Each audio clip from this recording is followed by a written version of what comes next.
Hey everyone, how you doing? This is Amon Green, Gourmet Packers all-time leading rusher, and you're watching Packers Total Access Live, your daily source for Packer content. Go Pack, go!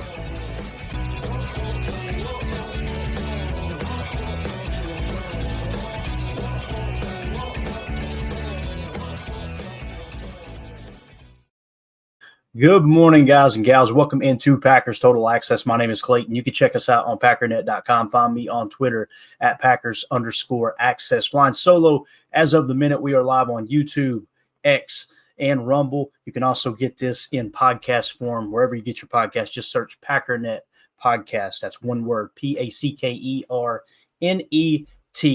Podcasts. Hopefully everybody's having an awesome morning here. Obviously, switched up the schedule a little bit. Going to do a morning show. Definitely won't do an evening show tonight, but we'll be back tomorrow for PTA Live at 7 p.m. Central, as we're going to get you all the new Combine news that's going to be coming down the pike here. Tim may join us momentarily. I know Emilio's out there on the grind. I think Jacob's already checked into the office, so we're going to be probably here by ourselves today. But anyway, let's go to the chat real quick. We got Rodney in the house. We got Mountain Man Pack, Josh Vallantingham, Pete M. Good to see everybody. Make sure you vote on the poll question. We've got a poll question up. It's going to be our first topic, and we'll kind of get to that here in a second. First of all, Rodney kind of carrying over the conversation from last night's show, saying, when we were talking about, should a penalty be reviewable, that type of thing, some of the rule changes that the league is throwing around. I think if they're already reviewing a play, it should also include penalties committed. If not, maybe blatant, obvious calls missed. For me, man, it's like just get the damn call right. That's the big thing, and that never. It's like that never enters the conversation. Like, can we just? I don't care how long it takes. I don't care what the process is.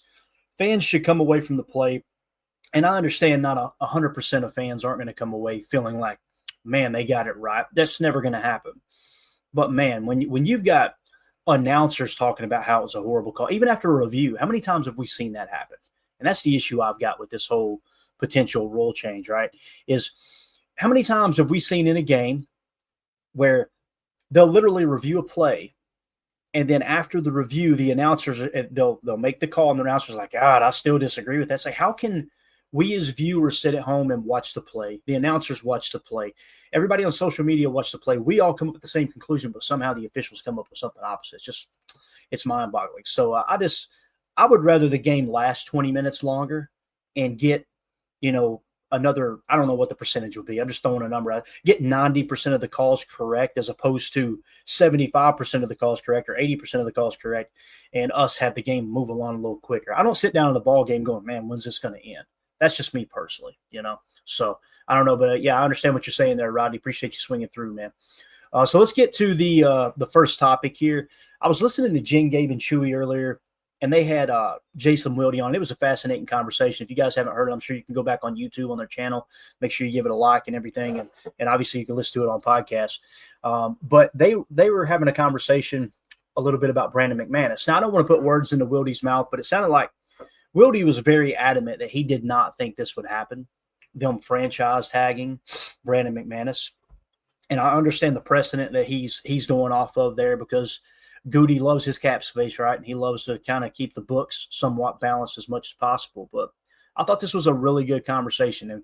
And we put a poll question up here. Brandon McManus finished the year second in the NFL with a 95.2 field goal percentage with his longest kick from 55 yards. If the Packers cannot reach a deal with him, would you franchise tag him for $6 million? Now, it may be closer to 7. I don't know the exact number. It's definitely over 6, all right? Would you be willing to franchise tag Brandon McManus? Because he was second in the NFL, 95.2 field goal percentage. For me, it's a no-brainer.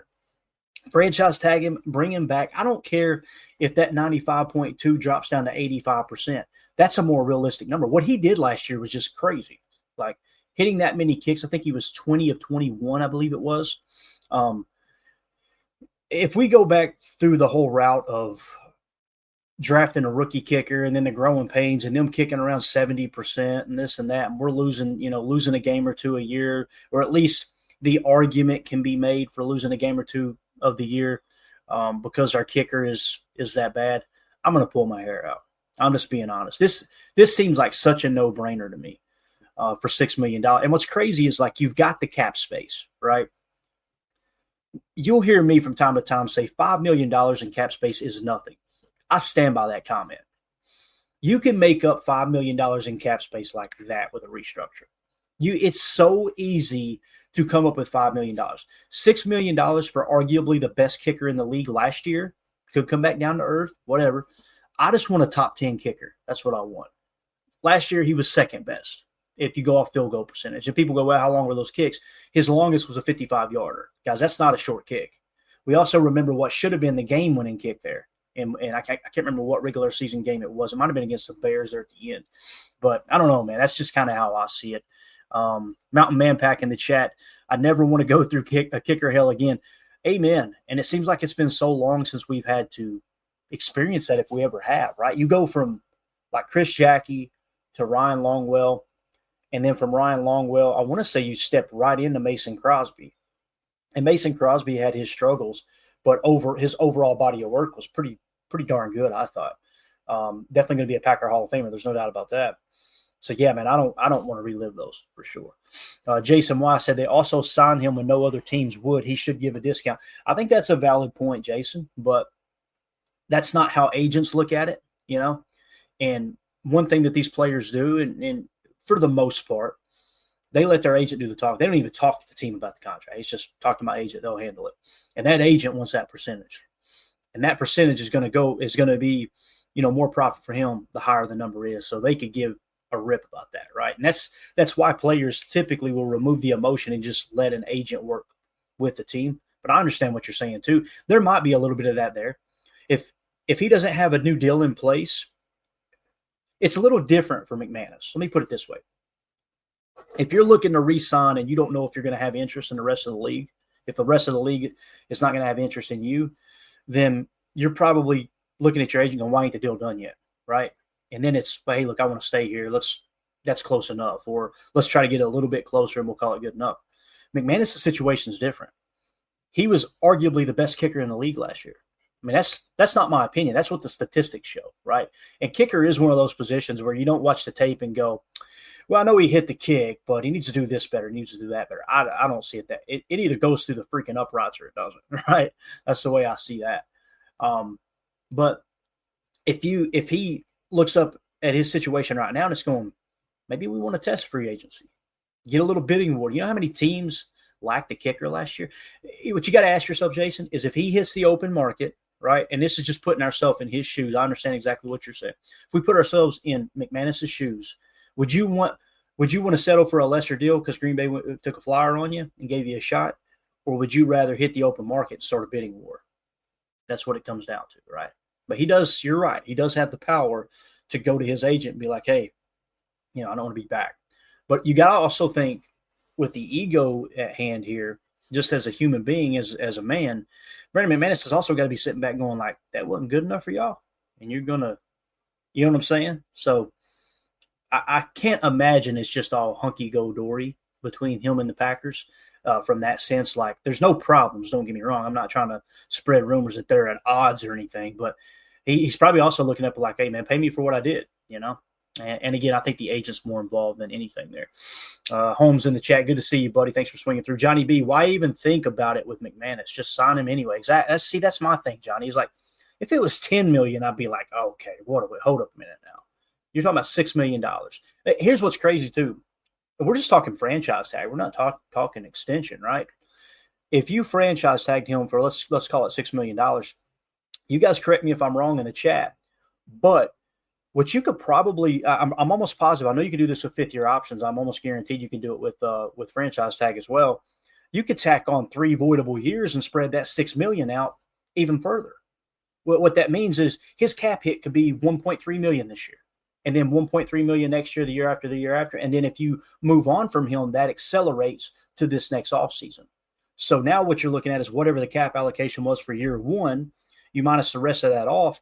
Well, okay, let's say it's only a $2 million cap hit this year and you tack on 2 or 3 voidable years. I'm trying not to laugh because $6 million is nothing. It's nothing. You literally pay him $2 million this year and then you'd have a dead cap penalty of $4 million next year if he doesn't come back on the roster. And if he does sign an extension, if he wants to play beyond 34, 35, what have you, then you just tack on, you put a new deal together, and you still move that cap hit around as need be. But they don't need to do that. They're in decent cap space, situation right now. When it comes to Zach Tom, yeah, he's got to get paid, but we know that first year of a new deal is going to be lower than the rest. And then by year 3 or 4, the guaranteed money will be gone. And then you can decide, okay, do we want to keep him? All right, cool. Let's restructure the deal. And you can convert more base salary to signing bonus, therefore guaranteeing money and playing cash over cap, right? So there's a multitude of ways that you could keep him. And I'm not saying we should plan on Brandon McManus being our kicker for the next 3 years. You need to go find the next dude. I'm just worried that might be where Goody's headspace is, well, I'll go find a better kicker that's younger, that's going to be here for a while. That sounds great in theory, but boy, we just tried that. How many kickers did we bring in? Do you guys remember? Wasn't it like 3 or 4 by the time the process was over last year? So I don't know, man. That's there's your kicker talk for the day. Let's just put it that way. I'm going to try to make a little note here for the pod so I don't get too off track. But usually the guys keep me in check, so we'll try not to get too off the rails here. Good to see you in here, Jarrell. Appreciate you swinging through, buddy. Johnny B, one more item off of the offseason checklist. Amen, man. Amen. Johnny B, can you explain the risk of another team grabbing him if we franchise him? I'm not sure I understand the question, Johnny B. Can you explain the risk of another team grabbing him if we franchise? If we franchise him, another team can't get him. The franchise tag means it's a fully guaranteed contract, whatever it would be, $6.5 million, whatever the number is. It would be that $6 million on the books, fully guaranteed. Now you can move that around if you create voidable years. That's what we were just talking about. But yeah, another team cannot go after him if you franchise him. That's the other thing. It's like you prevent the bidding war. And I don't even know who the highest paid kicker is in the league. We should probably start there. Let me go. I was looking at the available free agent kickers. It's going to be Nick Folk, which, by the way, Nick Folk was number 1 in field goal percentage. But the problem with Nick Folk is he doesn't have near as much kick power as Brandon McManus. Nick Folk, it's been known for several years now. Very accurate kicker, but doesn't have quite the range that someone like Brandon McManus does. You got Eddie Pinheiro, Michael Badgley, Joey Sly, Brandon McManus, Greg Joseph. Would you guys like Greg Joseph back? He bounced around a lot. Zane Gonzalez. I think he's got a pretty big leg, but the accuracy's kind of rough.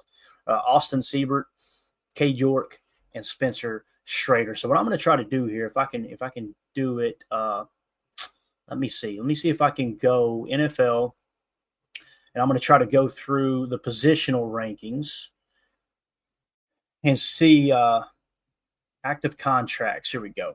I'm going to go by kicker, and let's see who the highest paid kicker is, and let's just compare and contrast. And we're going to go – there's a number of different ways you can go about this, right? You can do it by average annual value, or you can go obviously with cap hit. So Harrison Butker, it looks like, is considered the highest paid. Now, again, that's all years signed. Let's go active premium cap. All right, so let's try to get to the cap hit. Why can we not find the cap hit? Why is this so difficult here? It's showing his average of 6.4 million. So let's just go off of that number. So Harrison Butker is 6.4 million average annual salary. All right. Young Ho Koo is sitting at 4.8 million. Justin Tucker at 6 million. I mean, we're not going to get into all that conversation, obviously. Jake Elliott, 6 million. All right. I don't know why it's because it's sorted by value is the reason Young Ho Koo was there. Okay, here we go.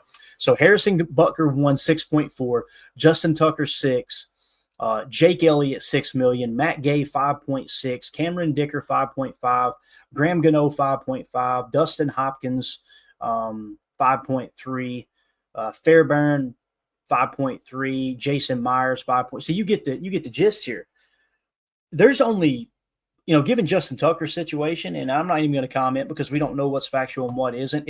If the allegations are true, what a horrible person. If they're not, boy, somebody's getting raked over the coals. That's why I try to stay away from that stuff until it walks through the legal process, right? But I would probably take, at his best, Butker over Brandon McManus. But man, oh man, this past year, Brandon McManus outperformed him, right? So $6 million, do it. Do the damn thing. Get the franchise tag done if you can't come up with a deal. And Goody might be looking at it like, hey, let's go 3 years, $18 million with 10 guaranteed, or 3 years, $18 million with 7 guaranteed. That way it kind of turns into a 1 year, $7 million contract overall. You understand what I'm saying? So that might be why he's kind of walking through the process. But yeah, let's see what else we got here. Holmes, 2-0 for this would be outraged as we continue to ignore the long snapper position, and I'm in agreement. LOL. You guys are crazy. Let's see here. Jason Y. Goody has no leverage. Come on, get it done. That's a great point, Jason, right? Like there isn't much leverage there at all. He's looking at the open market. So there you go. All right, let's move it along to the next topic. We're going to go back to the Jaire conversation because Wildy on Jen, Gabe, and Chewy this morning had an amazing conversation with them about that, man. It was a really good show. If you guys get a chance, go check out that segment with Wildy. So I said, per at Jason J. Wildy, he reached out to GMs, former GMs. He knows and asked what could the Packers get in return for Jaire Alexander. So Jason Wildy was like, okay, let me talk to former GMs that I know and see what they think the value for Jaire is. You know, there's a portion of the fan base that thinks he's worth a first-round pick, second-round pick, a third-round pick, what have you, right? You guys know where I'm at. I'm like, he's played less than 50% of the snaps the last, I think, 3 seasons, definitely 2 seasons. He also got suspended by the team. Like, I don't know what else could drive a player's value down more than being suspended by the team and also being hurt more than 50% of the time. You understand what I'm saying? So, like, this isn't – I'm not trying to drag Ja. I'm just saying from a contractual standpoint, from a leverage standpoint, he really doesn't have a whole lot of leverage there in that regard, in my opinion. Now, this is what Wildy said the GMs said his value was worth. GM number 1 said maybe not even a 6th-round pick. All right, so that's one opinion. Again, we're not saying his value is a 6th-round pick. We're simply saying that's what one GM said. GM number 2, I think you would get more than that, meaning a 6th-round pick, but he didn't specify what it would be. So he was thinking more than that. GM 3 said, I would ask for a 3rd and settle for a 4th or a 5th. Okay. So if you took all 3 of those opinions, and I'm assuming that's the only opinions that Wildy got, and you average those out, which is kind of how arbitration works, right? It's kind of like you do this little study and try to understand the value. Like if you're trying to buy a house, you're trying to buy a piece of property, it's not what you think it's worth. It's not what the seller thinks it's worth. It's what the market thinks it's worth, right? So I thought this was kind of a good little, good little study here. So if you took that and you averaged them out, what would you say that is?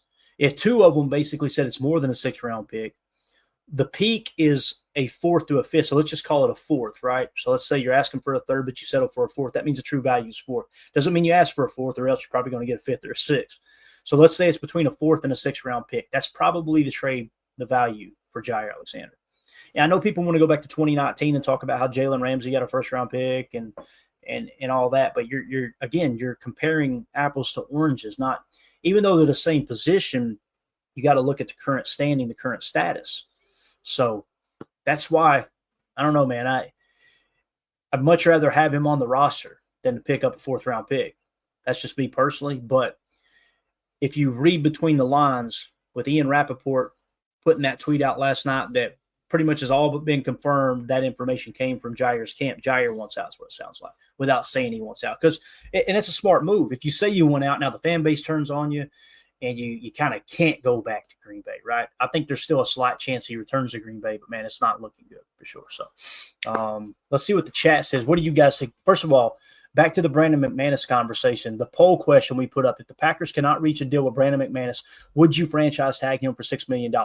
In the YouTube chat, 77% said yes, 23% said no. I got to be honest, that 23 is a little higher than I expected.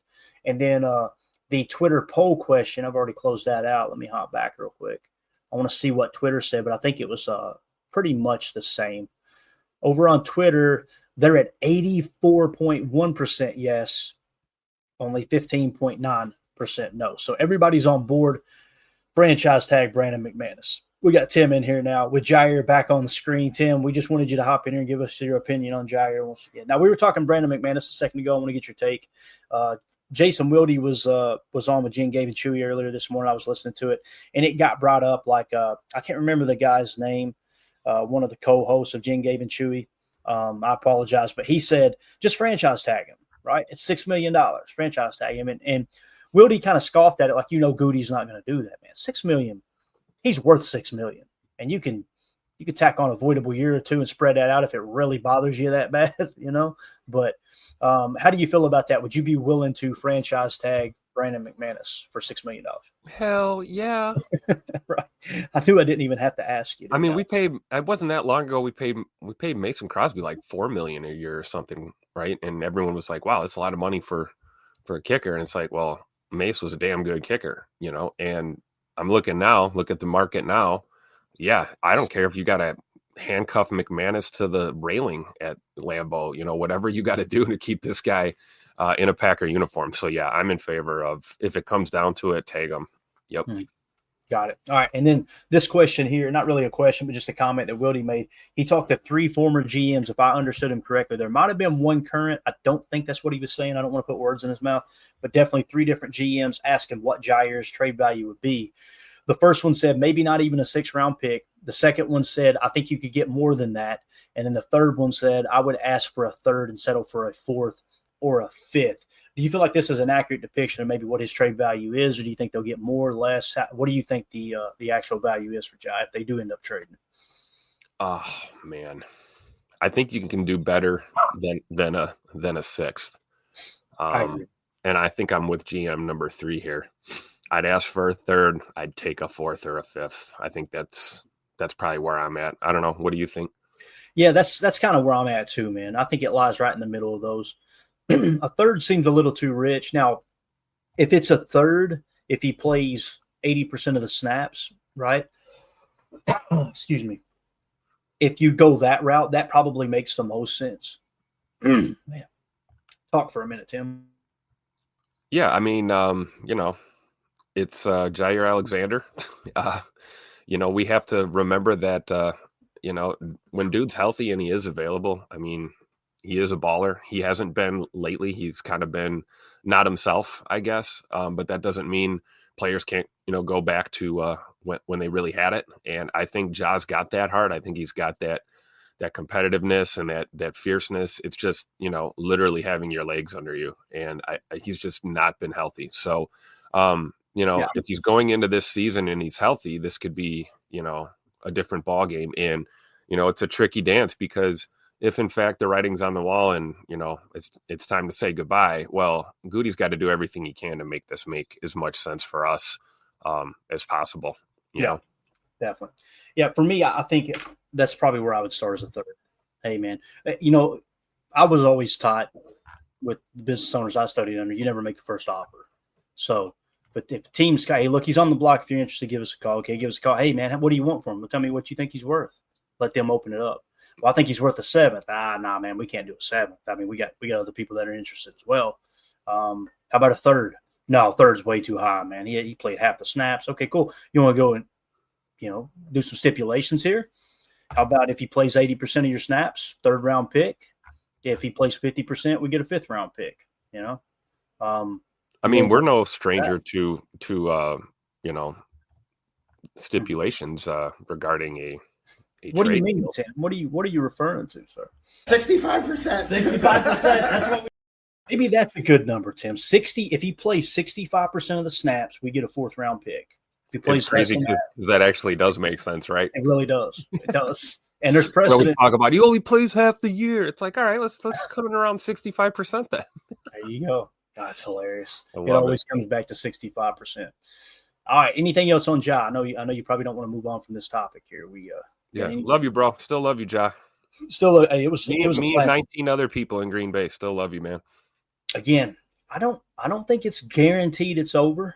Wildy is very, very adamant that there's no way he's playing in Green Bay. Tausch took the same comments from Goody and was like, I wouldn't rule it out completely, but Wildy did pile on to Tausch pretty heavy when he said that. So I don't know. We'll see, though. Let's do this. Let's go to the Patreon group, and then we'll jump back over to X for some latest news. I thought these were some really good questions for the show or comments. Ron Samble over here in the Patreon group. Appreciate you. If you guys want to join our Patreon group, we got a big giveaway coming up this weekend, okay? It's funny too. We're doing a morning show. We got a lot less viewers on the morning than we do in the evening. So people are going to go, wait, there's a giveaway. We'll definitely let them know tomorrow night. If you're a member of the Patreon group, okay, a member of the Patreon group in one of those 3 tiers, it could be the cheapest tier. It's totally cool. It's just a way for us to give back to those who are supporting the channel. We're doing a giveaway this weekend. It'll probably be Saturday. It might be Sunday. An autographed Lucas Van Ness jersey. Okay, that's what we're giving away. Here's a guy.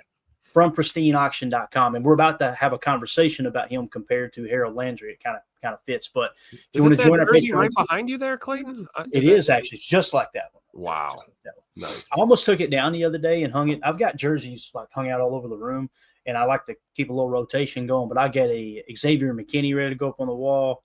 We got a Josh Jacobs ready to go up on the wall. Those need to take top priority. I can't bring myself to drop the Nick Collins. I love the Nick Collins. So.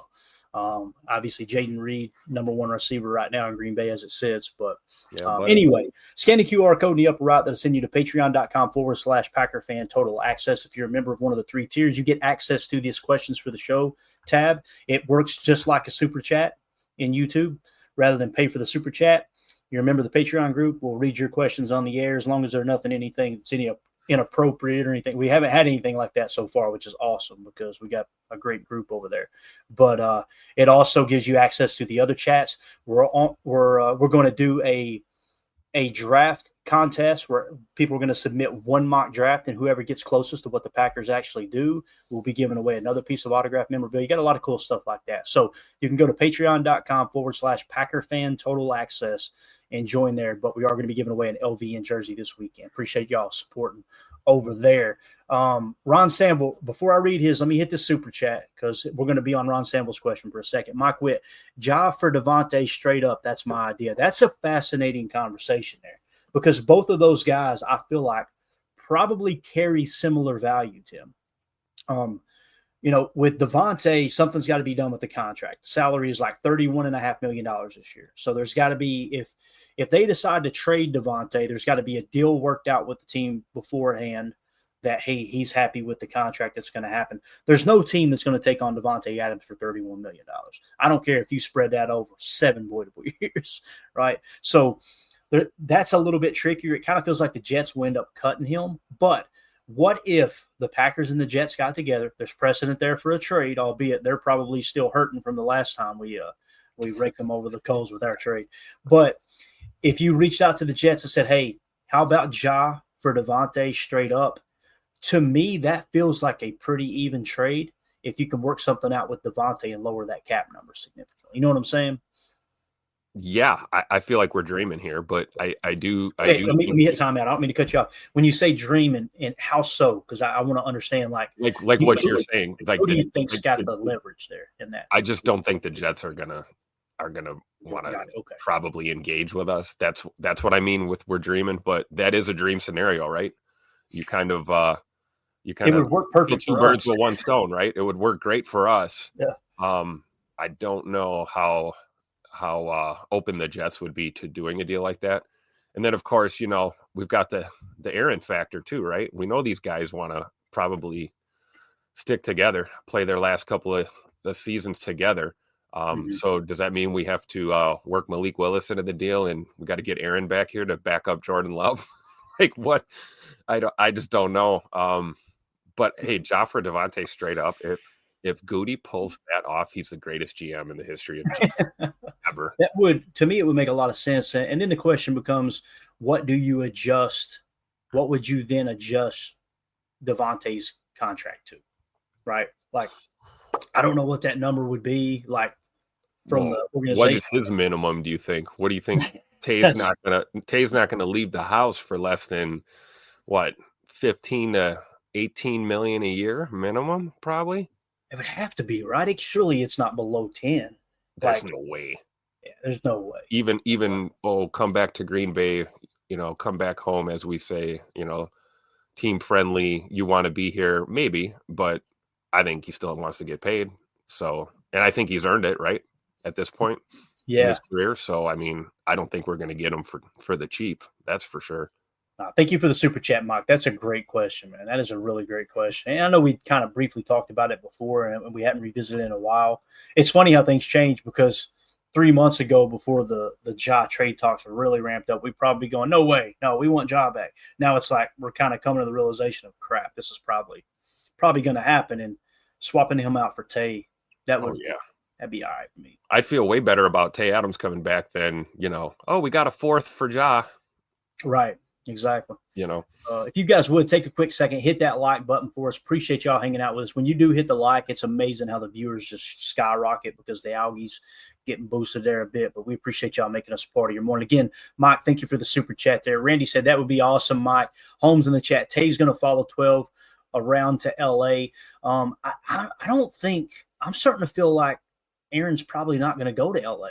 And I could be wrong. I could be reading too much into it, but it kind of feels like LA is planning on bringing Stafford back, but just for a reduced amount. They have Stafford kind of going around the league and testing his true value.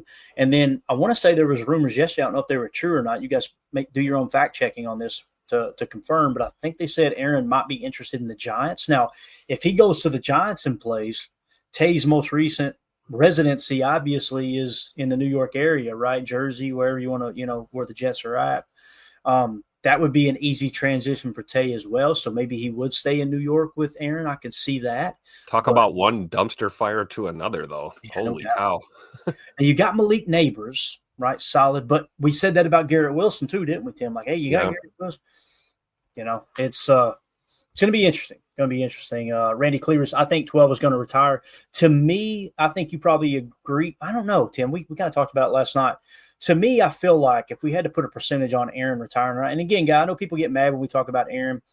The only reason we're talking about Aaron is because it's directly tied to Tay. That's it. Okay, that's why we're mentioning this. It kind of feels like 50-50 with Aaron right now. Like I think he wants to play, but he's starting to realize, boy, like you just said, I'm going to go to another dumpster fire, and it's going to be another crappy year. It's kind of what it seems like. But I was in the camp of 100% convinced, he was going to retire. We talked about this like a month ago, and I thought for sure golf course time for Aaron. Now I'm kind of with you, man. I think it's flip a coin, man. We'll see. Yeah, definitely. Let's see here. Prince, Jets could really string out this if they make both Rodgers and Adams post June 1 cuts. That's a great point too, Prince. I didn't even think about that. Holmes MD1. I would go 3 years, $36 million, $16 million guarantee. I'm trying to think of who he was referring to there. That's for Tay. I think he was talking about Tay. Yeah. So it'd be $12 million per with $16 million guarantee. So it's really a 1 year, $16 million deal. That's in the ballpark. That's in the ballpark for me. Dr. Holmes for GM. Let's go. Number one Packer fan. Stafford just had a meeting with Brady in Vegas. That's true. He did. And that was a part of the whole go and test your. It's funny, too, because they ended up at the same ski resort magically, but it wasn't tampering. It was just, we just happened to be in the same room. Tom Brady and tampering? Never. They need to just remove the tampering rules because they get broke every year, and then the league just picks and chooses who they want to fine for it, and it's like, it's really weird. Let's see here. Prince, Rodgers joining the Giants will end his career on a down note. It really would. If he ended with the Rams, he'd be closer to home, right? And probably have a better shot of winning, obviously, than at the Giants. So, yeah, that's a good point. All right, let's get to this Ron Sanville's question for the show in the Patreon group now. So, Harold Landry is available for trade. 70 PFF. He's 28 or 29 years old. 9 sacks. What would he cost in a trade? $17.5 million base salary. And he asked, I think he's asking about the option bonus. So Harold Landry is very interesting because the 9 sacks looks good, right? It looks really good. You guys know where my mind goes on this. I don't fall in love with names.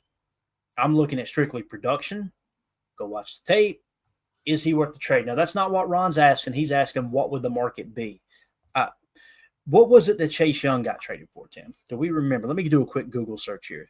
Chase Young trade, because I think he got traded to the Saints, right? If I remember correctly. Let's see. They traded Chase Young. Let me get this to pull up. Of course, yes, I would love to see all your ads. That would be great. And then, of course, they hit me with well, if that's the case, sign up. No, that's all right. Let's see here. Does it actually say here? Yeah, the Commanders will receive a compensatory third-round pick in exchange for Young is what it says. So they got, let's call it a third-round pick for Chase Young. Now you got a question, is Harold Landry as good as Chase Young? Now, some people see Chase Young as this absolutely phenomenal football player. Others see it as he takes plays off. He's not quite that type. Let's say it's a third-round pick. Now, let me compare. When you pick up Landry, Ron, you're taking someone else off the field, right? You're saying, okay, this guy deserves the most snaps at said position, right? So if I were to read these stats to you, you tell me who you would rather have, okay? And you're going to know who Landry is, obviously. I'm not going to tell you his numbers, but his let's leave the contract alone for a minute. Quarterback pressure percentage, 11.2% or 10.4%. Obviously, you would go to the 11.2, right? Stop percentage. The guy with the 10.4 quarterback pressure percentage had a stop percentage of 14%. The other guy only had 12%, so he's 2% better in stop percentage. All right. Harold Landry had slightly less pressure rate than LVN, but 2% higher stop rate. It's better.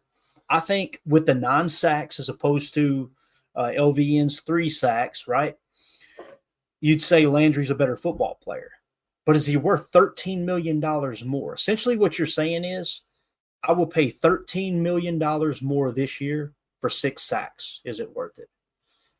For me, oh, by the way, you're giving up a third-round pick too. It could be a 5th, whatever the pick is. You know, obviously the later the pick, more likely that's going to happen, right? Or the more likely you would approve of it. But when you look at our rushers as a whole here, let me tell you another name here, Brenton Cox Jr., okay?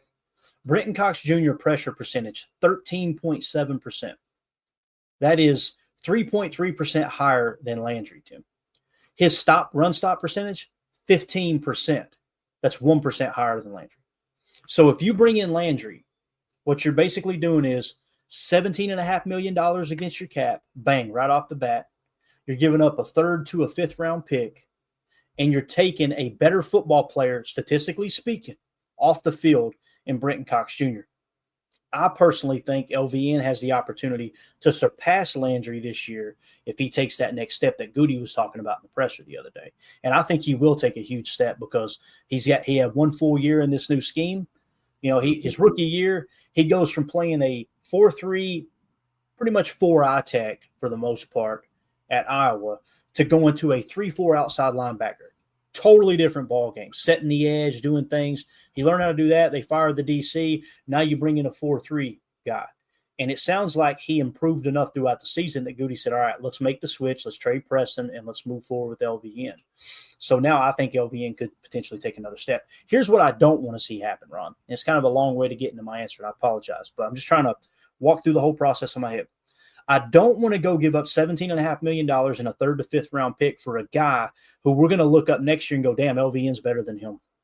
And now all of a sudden you kind of wasted that. And you wasn't wasted, Clayton. You played. You could have rolled that cap over.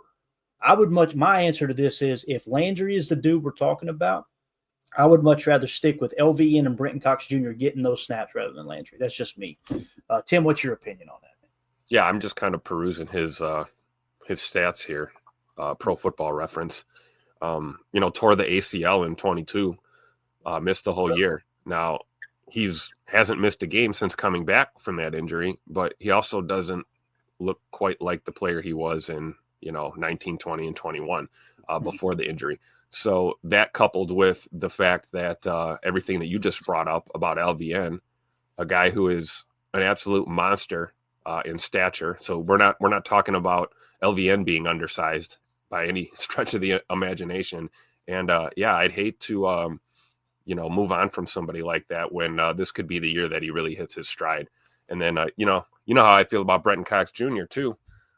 That's a guy I want to see the field more. So bringing in anybody that's going to take away reps from Brenton Cox Jr. or LVN for that matter, I'm going to say no. I'm going to stick with our guys.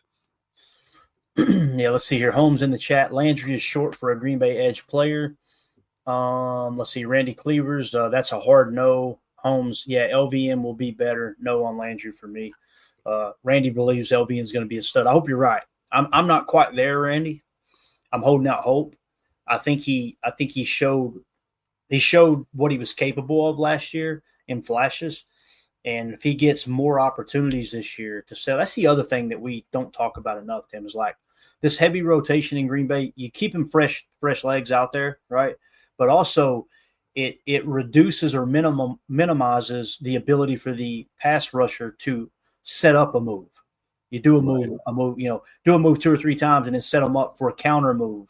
Everybody's like, well, he don't have a counter. He don't have any moves. Like, he's not out there consistently enough to really set those moves up. Nobody really. The same argument's been made for Rashawn Gary, and it's like when it's a constant heavy rotation, and I'm not saying I disagree with the rotation personally, because if I try to put myself in the offensive lineman's shoes, if I'm looking up and I'm out there every snap fighting, and this dude goes off the field and I can see a guy come in, he ain't even sweated yet. I'm like, all right, here we go. Here's a fresh. It's literally like subbing in a boxer. You know what I mean? Yep. In the middle of a fight.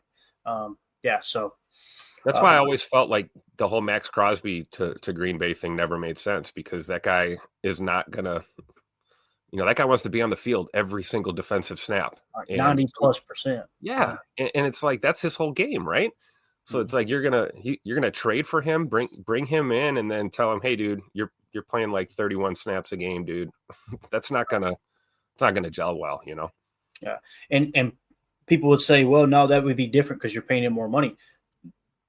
Rashawn's getting paid like a number 1 edge, and they're doing the same thing with him. This is a coaching thing. And that's why I always say specifically, I think it's a LaFleur thing, because it has now happened with 3 different defensive coordinators. Sooner or later, we got to stop blaming the DCs for the rotation and go, this is a Matt LaFleur thing. It's obviously part of his plan, So, yep. All right, Ron Sample with the next one. Rashawn Gary and Jaire for Myles Garrett. I know Cleveland can't do that, but I'm interested how people see this. I love that you put that little emphasis in there, Ron, that it's going to be damn near impossible for the Browns to trade him with the way that contract is structured. For me, this is a hard no. I mean, a hard no. I would rather get a draft pick for Giles somewhere else and keep Rashawn. If you trade Rashawn Gary, and I don't care what it is, just say Rashawn for Myles Garrett straight up.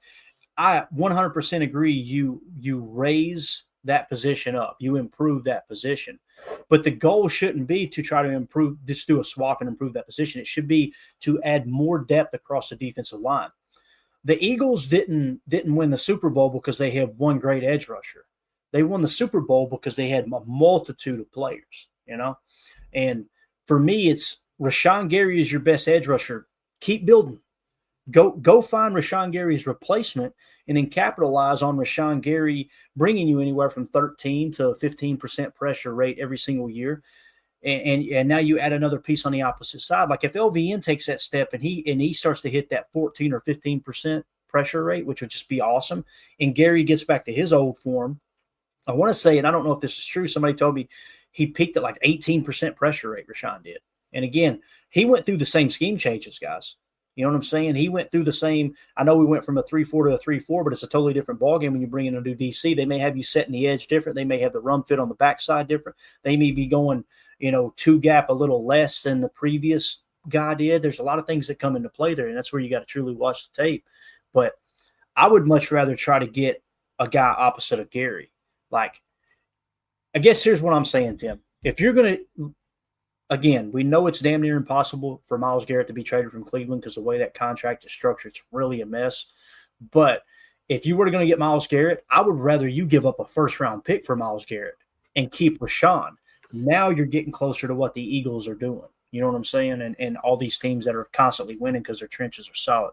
That's the way I would see it. What's your take on that? Yeah, not to be boring, but I agree with you 100%. I don't want to see Rashawn traded. I think that you got to add to this group, especially if we're going to do this rotational, hockey line type of rotation that we talked about.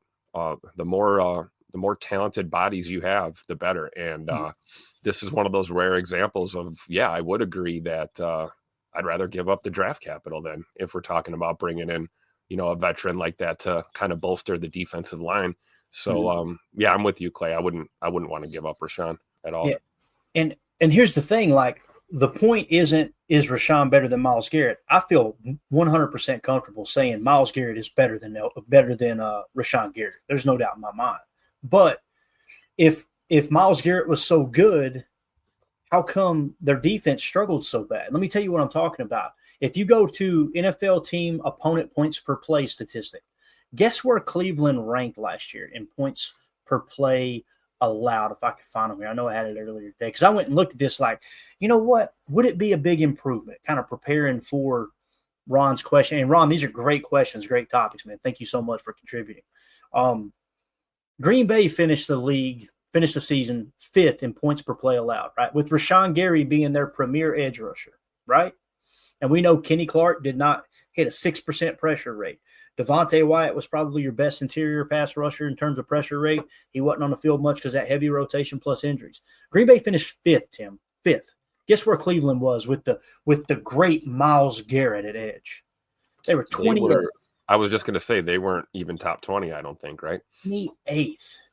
So if you were to swap Myles Garrett for Rashawn Gary, there's nothing there that would suggest it's going to be like this huge improvement. You know what I mean? If he was that good, here's the point. It's not whether Myles Garrett is better than Rashawn Gary or not. That you're missing the point if that's what you're thinking. It's teams will allocate 2 players to take that guy away. That's what they did to Rashawn Gary from time to time. Like we talked about, we were like at the 3/4 mark of the season, and Gary had been chipped. It was like 5th most or 3rd most in the league. So they were already, and that's why we played the Greg Cosell clip of him talking about a true evaluation of a pass rusher is how many resources are being allocated to stop that player, right? That's what's going to show you the true value. Rashawn Gary was right up there at the top. And he still ended up with 13% pressure rate while people like TJ Watt finished at 10, you know? What's his name? Max Crosby. He finished at whatever it was. It was less than 11%. It was less than LVN. Where was Myles Garrett on that list? Do we know? Oh man, in quarterback pressure rate? No, in the chip rate. Oh, yeah. He was probably a guy getting chipped a little bit too.